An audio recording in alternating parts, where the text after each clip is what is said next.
Hello, beautiful Pisces, and welcome to April 2020. These are interesting readings to be working through. The messages tap into a type of logic and meaning that I think we've been a little resistant to use in culture, but at this time are getting called forward. And Pisces, definitely for sure right now, some of your superpowers that you've been taught to suppress or put on the back burner or ignore and do other ways are being called forward here in April to help you through this time and navigate it, and also to help the collective, right? So on both fronts, there's a lot of powerful energy here for the Piscean way of seeing and doing. I had a few notes that came forward when I tapped into your energy, and the first note that came through was that nothing stays the same forever. Transformation is guaranteed, so stop resisting your own superpower, right? I think being the mutable water sign makes your ability to transform and change shape and shed skin is profound. You know, Scorpio often gets the attention for being the transformational energy, and of course they are as well. But Pisces is over there doing all this behind the scenes stuff that is very transformational and quite powerful. The other part of this is that this month, April, is going to be a really important month of self-actualization and realization, and meeting yourself, really choosing yourself. And the more you step into the certainty that you are who you are and that you are allowed to be here, and the more that you just, instead of waffling about that or second guessing it, but just really choose it and choose to let your golden light flow out of you, the more this month is going to reveal to you. So, you may want to start the month off looking out there for your guidance, right? Looking out there for the way to move through the world, the way to contribute, or the way to make stability happen. But the more you lean into your mysterious Piscean process, the more that this month will yield to you and open up to you. So you're going to have to trust into to our culture, it's considered backward, starting at the end to get to the beginning, right? Is a sacred tradition, actually, to start at the end to get at the beginning, and that is definitely something that you all have within you. So this month is interesting. We have Jupiter and Pluto having a conversation pretty much the first half of the month in the late degrees of Capricorn, in that 11th house of community structures for you all. These conversations happening at the tail end of Capricorn are pretty heavy hitting, and we're all feeling them right now. This whole idea of things kind of crumbling and falling away and shifting out of sight is very much these late degree placements of Pluto and Mars and Jupiter, and even Saturn doing those final dances in Capricorn, right? These are all questioning how we do structure, how we do work, how we do all of that. Queen of Swords popped right out. Okay, honesty. April is definitely a month of honesty and integrity and truth speaking. I will say that about it. It is just a powerful month that way. The other things that are happening this month, Saturn, of course, is going to be snugly placed in Aquarius all of April, and he'll be in Aquarius till July. And so that is an interesting placement for you, right? Because Saturn in your 12th house, you rule the 12th house, you are the 12th house. Saturn's working from behind the scenes. And I love that, because Saturn's going to say, here's your path forward. Here is your active King of Wands. Wow, you've got some bold, decisive energies here. Queen of Swords, King of Wands. These are beings who know who they are and know what they want are going to say it, right?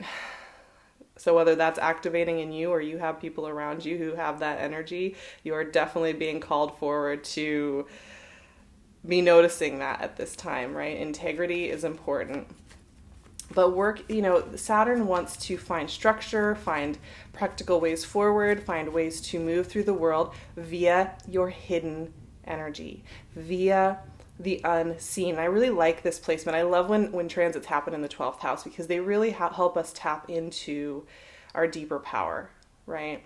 So I think that transit, and of course, we're not going to get into the full heart of it until December because Saturn will be going back to Capricorn in a few months and spending a few months there before he does his forward motion back into Aquarius in December. But we are getting a taste of it. This is something you're going to be finding is really helpful for you for the next few years. 8 of Wands. Okay, so we have that. We also have Venus moving into Gemini this month. Venus is starting her pre-shadow. We will get into the retrograde discussions in May and June, and you better believe on Patreon we are going to be doing a weekly check-in with Venus retrograde and the healing that she does there because it is really powerful. I'm always doing check-ins for these larger transits over there, so if you're looking for some easeful, soft ways to chill out with me and want some guidance, I'm there. Ace of Cups. Wow, Pisces, I'm loving this. So Venus in Gemini, another mutable sign, 4th house, home, your environment, world. Wow. Venus is going to be having you look over the next few months at how you feel in your home environment, in your shell. What's working for you there. And that's where I'm saying self-actualization and realization is really important because, what's really at home at the end of the day when we're sitting with ourselves in our most intimate space? We're the ones that are home. So whatever's going on with us is reflected in our home environment, right? It's reflected in the way we self-mother. It's reflected in the way that we treat ourselves and our thoughts and our actions. And so this is an important time to tap into that for you all. We also have a full moon in the 8th house this month in Libra for you, which is the house of transformation, right? So you have 3 different big things happening in the water houses, in the big transformational houses that ask us to tap into emotion, right? What was I saying about your superpower being that ability to use that to move through the world? So this is an important time for that. Of course, we are also in Aries season, so we're doing a lot with self-value, with investing in ourselves for Piscean energy, and then moving into the 3rd house of, your voice, your truth, the devil. That card's been coming out a lot this month. So is the 8 of Wands, actually. These are big times, right?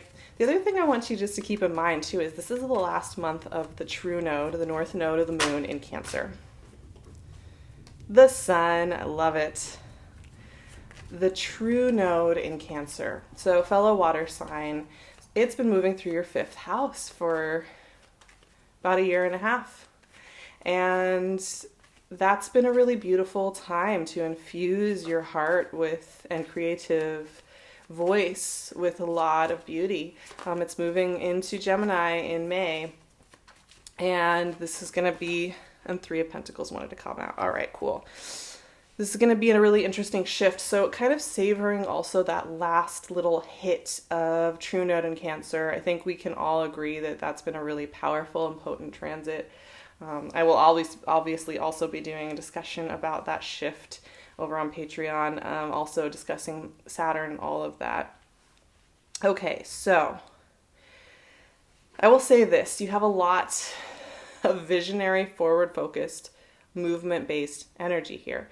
I find that really interesting because, like I was saying, what I felt for Pisceans before I sat down with you here in this moment was that the more you trusted into your emotive ability, your unseen, your hidden ability to feel, to sense, to know, the more the month would yield to you, the more that forward motion would yield to you, the more you trust yourself and you trust your inner knowing underneath the waves, that quiet place at the seabed where the information, the real true knowing is, will always hold you and will always pull you forward. So if you're able to tap into that and you let yourself tap into that, forward motion is guaranteed for you this month. Answers and clarity come through. And, this is a lifelong practice to trust ourselves. It comes and goes in waves. Sometimes it's very easy to trust ourselves and our guidance system. Sometimes we resist it, or we shut it down, or we ignore it, or we get a little bit out of sync with ourselves. And that's totally fine. But, these energies are visionary, they're honest, they're blunt, and they don't want to look at why you can't do something, right? They don't want to have a discussion about, well, this past wounding happened and then therefore I'm not allowed to try something different or try something new or think about things in new ways, right? These energies, all three of them are like, yeah, but you're here now and you have steps you can take. You have ways you can be in the world. You know, as Byron Katie says, and I've been really just jamming on her work. I think she's very useful at this time. There are no new stressful thoughts. You know, we always think we're weaving these complex, novellas in our minds. And the reality is that we're just saying the same stories over and over again. So these three cards are telling me that whether you have people in your life who are helping you see the way forward, or you yourself are feeling that clarity of seeing the way forward, you're being asked to open that door and move forward. Right? And there's something happening with there not being a lot about like looking back and mourning, as much as there is this understanding that something's awoken inside of you that you can rely on. You can absolutely rely on this awakening self-realization energy that you are tapping into at this time. And I love that for Pisceans. There are new beginnings, right? Ace of Cups, the World. These are beautiful energies of renewal, graduation. Yes, something completing, something rounding out, something feeling complete. And also, it's an ushering. Once again, there's this gentle nudging of you all forward, right? This is not a month of nostalgia, or, sometimes we get those energies where we're traveling through time and the layers of time, and we visit our different versions of self, and we can feel all these different places in time, and maybe we're processing something that's been lost, what have you. For you all this month, there is this energy that is nudging you forward. It's saying, yeah, the world may look different. Right? The world does look different. It always looks different. It's funny that, we get into this idea that somehow the world was stable and staying the same, and then something bigger happens and we think, oh no, the world's changing. It was always changing. It was always changing. It was never the same world in each second, each moment you woke up, each moment you create in the world. But, the world may look different. The way you think about the world may look different, but it doesn't mean there are less pathways. It doesn't mean there are less ways of becoming. That's a fallacy. That is something that I think we've been told many, many times. In fact, that's where the devil comes in here. I see the devil here surrounded by the world and the sun, and I think I have nothing against devil energy. I honestly like it. It's about our routines. It's about our structures. It's about the consistency of showing up to the world, right? Yes, it can be about obsession. It can be about how we keep ourselves in the same loop over and over again, thinking that that's the answer, right? Thinking that the trap itself is the world in its entirety. Absolutely, there's a shadow side to the devil. And that's the thing here, right? The devil likes the familiarity.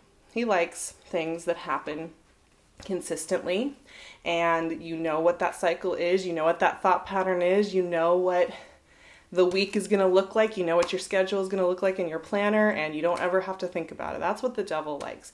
And of course, eventually that can turn into a prison. That can turn into that obsessive feeling of a parrot in a cage or a dolphin in a small tank. And the world and the sun here are so much about forward growth and movement, right? And right now, our inner systems that we're enjoying stability and structure and familiarity are completely thrown aside. And we're being asked here, and you're being asked here, to tap into the creative juices of recognizing that things aren't going to be familiar, and that isn't a bad thing. It's not a bad thing for things to be unfamiliar. Stressful things can happen, crazy things can happen in this world, but it doesn't necessarily mean that because things are shifting, that is a lesser state to be in than familiarity, right? And that's uncomfortable to get comfortable with, right? It's uncomfortable to get comfortable with it. But world and the sun are asking you to even in the face of maybe some crumbling foundations, some shifting in what is familiar to you, to keep your heart open. Now, I'm not saying that is an easy practice, right? This is mastery stuff. This is the stuff that we spend our lives working on and connecting with. This is big stuff, but this is really those crucial moments.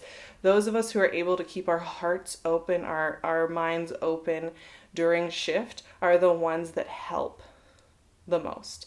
So you have all this creative energy, you have all these pathways opening up before you. And I'm not kidding, with that whole idea of the more you trust and you are supposed to be here, the more the month will yield to you. And including connecting with your like-minded counterparts, the people that want to be with you on this journey. And that is beautiful, right? It's not just about the isolation. It's not just about self-actualization. It's self-actualization and then that being mirrored in the world around you with the people that are around you and that understand you and see your vision with you. It's magnetic. It's magnetic to keep your heart open in a time of unfamiliar. And it's very contagious. I don't want to use that word too lightly right now, but magnetic open heart energy is something that we all desire, and when we see it in another, it activates it in ourselves. I have some affirmations for you all to kind of go along with this discussion that we are having here, and here they are. I lean into the mystery and find answers. I feel golden light flood my body and help me to see clearly. I feel certainty when I listen to my inner guidance. System, tucked away beneath the waves, always there to hold me and show me the way. I'm going to read that last affirmation again because it's a little longer. I forgot I wrote a longer one for you all. I feel certainty when I listen to my inner guidance system, tucked away beneath the waves, always there to hold me and show me the way. It is a powerful thing to let that deep knowing lead the way, but for you all, there are big results in that. There's big breaking free here of any old mythology you had about yourself, about your lovability, about your ability to problem solve, about your ability to make change in the world, about your ability to connect to others, about your ability to express your opinion or state what you need, about your ability to, I don't know, every one of you is going to have something different that maybe you had a story from when you were 8 or something that said, this is who you are, this is your limitation. This month, there is a realization that that's not the case, even in the midst of turmoil in the world and uncertainty in the world. It does not take away your integrity. It does not take away your energetic signature. But it does not wipe any of that away. It has no capability to do such a thing. This is a very creative time. This is a very connective time for you. This is a very heart chakra open energy time for you. And I'm excited for Piscean energy. Honestly, these are beautiful, beautiful energies. And I felt a calmness. I felt a very deep calmness with a Piscean clan at this time. And that's always a nice thing, to feel that calm centeredness. So once again, just trusting in your way, trusting in the way you feel through and bring into the world your gifts is huge for you. You don't need to be coming up with crazy other mechanisms to be tapped in. You have it in you.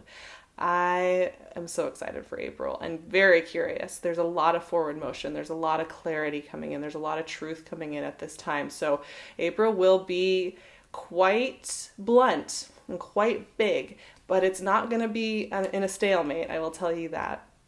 You can, of course, find me on Patreon. That's where I do all my extras for all the extra transits. We do weekly astrology discussions. We have worksheets. We have a really nice little community over there. So if you're looking to join in that, it's one tier, all inclusive. You get access to all my goodies over there. So I will leave the link for Patreon below. And you can also find me on my website if you want to work one-on-one with me. I have a few sessions available in late April, and I will be opening up more in May as well. So if you are looking to sit with me, spend some time, hold that space, and help you navigate your creative process or who you're becoming or areas where you're feeling foggy, I would love to do that with you. And you can also find me on Instagram at SARAHTAROT. And I'm, of course, wearing my bestie's jewelry, PinkLune. She has some beautiful stuff up on her shop, so go check her out as well. All of the goodies are in the description box. I'm sending you so much love. I will talk to you so soon for more moon magics and the May readings coming around the corner.